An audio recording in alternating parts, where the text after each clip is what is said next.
नमस्कार, welcome on सान India. Delhi में विधानसभा चुनाव से पहले भाजपा और आम आदमी पार्टी के बीच पोस्टर कैंपेन शुरू हो गया है।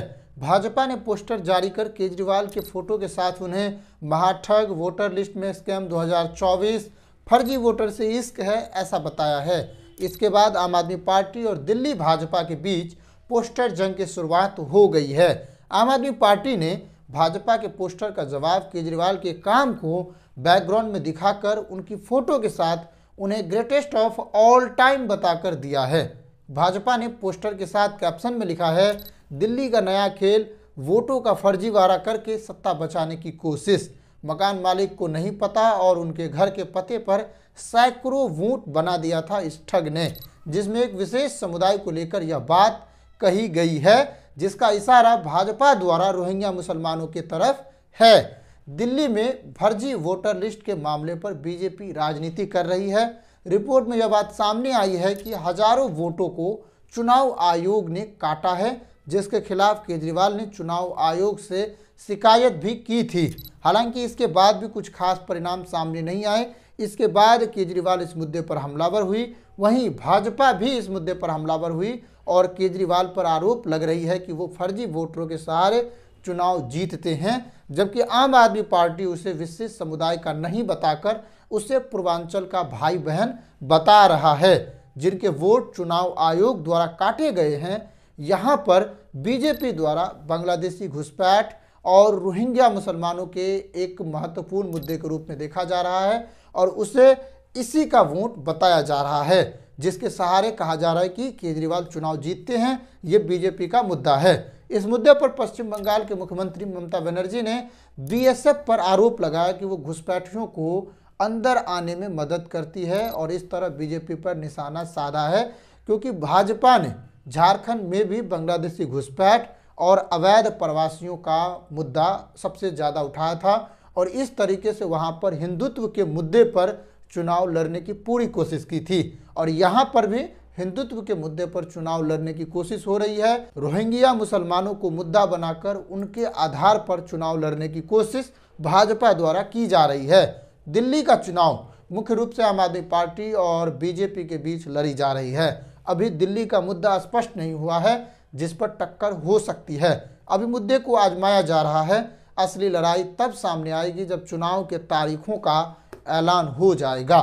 फिलहाल आरोप प्रत्यारोप लगाए जा रहे हैं। इससे पहले भी हिंदुत्व के मुद्दे पर भाजपा ने केजरीवाल को घेरा था। सोशल मीडिया प्लेटफॉर्म एक्स पर पोस्ट करके भूल भुलैया के राजपाल यादव का किरदार छोटा पंडित के रोल में केजरीवाल को दिखाया था और कहा था केजरीवाल चुनावी हिंदू है। और यहाँ पर भी बीजेपी हिंदुत्व के मुद्दे को सामने लाने की कोशिश की है और बीजेपी आरएसएस चुनाव मैदान में है जो इस मुद्दे को उठा रही है। आरएसएस के कार्यकर्ता बूथ लेवल तक बीजेपी को मदद करेगी, ये बात सामने आ रही है। इसको काउंटर करने के लिए केजरीवाल आरएसएस प्रमुख को पत्र लिखकर बीजेपी के साथ देने संबंधित कई सवाल पूछे जो चर्चा में रही। मोहन भागवत को पत्र लिखकर केजरीवाल ने इस मुद्दे को उजागर करने की कोशिश की और इस पर जवाब मांगा। हालांकि केजरीवाल ने समय समय पर हिंदुत्व को भी साधने की कोशिश की है। हाल ही में उसने पुजारियों और ग्रंथियों को मासिक वेतन देने का वादा किया है ताकि हिंदुत्व का मुद्दा उन पर भारी न पड़ जाए। शंभू और खनौरी बॉर्डर पर आंदोलन कर रहे किसानों के मामले में केजरीवाल ने एक जनसभा करते हुए अपनी बात कही है। बाद में उसने ट्विटर पर भी अपनी बात कही है। उन्होंने एक्स पर लिखा है, पंजाब में किसान कई दिनों से धरने और अनिश्चित काल के अनशन पर बैठे हैं। इनकी वही मांग है जो केंद्र सरकार ने 3 साल पहले मान ली थी, लेकिन अभी तक लागू नहीं की गई। बीजेपी सरकार किसानों से बात तक नहीं कर रही है। उनसे बात तो करो, ये हमारा ही देश है और यही देश का किसान है। बीजेपी को इतना ज़्यादा अहंकार क्यों है कि किसी से बात तक नहीं कर रहे हैं। उन्होंने कहा कि पंजाब में जो किसान अनशन पर बैठे हैं, भगवान उन्हें सलामत रखे, लेकिन यदि उन्हें कुछ होता है तो इसके लिए बीजेपी जिम्मेदार होगी। केजरीवाल ने कहा, किसानों को जानकारी के लिए बता दूं कि जो 3 काले कानून केंद्र ने 3 साल पहले किसानों के आंदोलन की वजह से वापस लिए थे, उन्हें पॉलिसी कहकर केंद्र सरकार पिछले दरवाजे से दोबारा लागू करने की तैयारी कर रही है और इस तरह उसने बीजेपी को घेरा है। इस पॉलिसी का कॉपी उनके विचार जानने के लिए केंद्र ने राज्यों को भी भेजी है और अब बात आगे उठ रही है।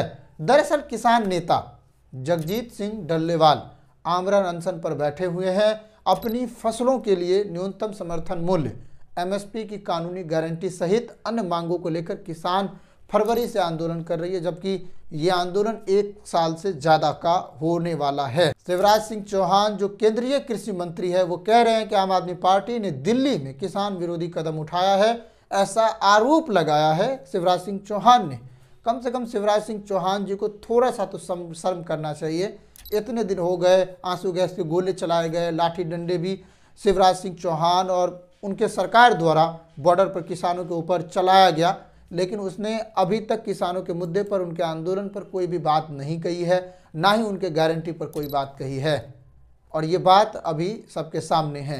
इस तरह दोनों पार्टियों के बीच चुनावी जंग लड़ी जा रही है। कुछ मुद्दे हैं जिस पर आपस में चर्चा हो रही है, आपस में वार पलटवार हो रही है। आपको बताना है कि केजरीवाल को फर्जी वोटर से इश्क है या इसके सहारे ही चुनाव जीतते हैं, या फिर केजरीवाल चुनावी हिंदू है या कुछ और। भाजपा के आरोपों पर आप क्या सोचते हैं, कमेंट कीजिएगा। नमस्कार, जय हिंद और देखते रहिए सान इंडिया। और बताना नहीं भूलिएगा किसका मुद्दा कितना कारगर होगा और दिल्ली 2025 में किसकी जीत होगी। नमस्कार, जय हिंद।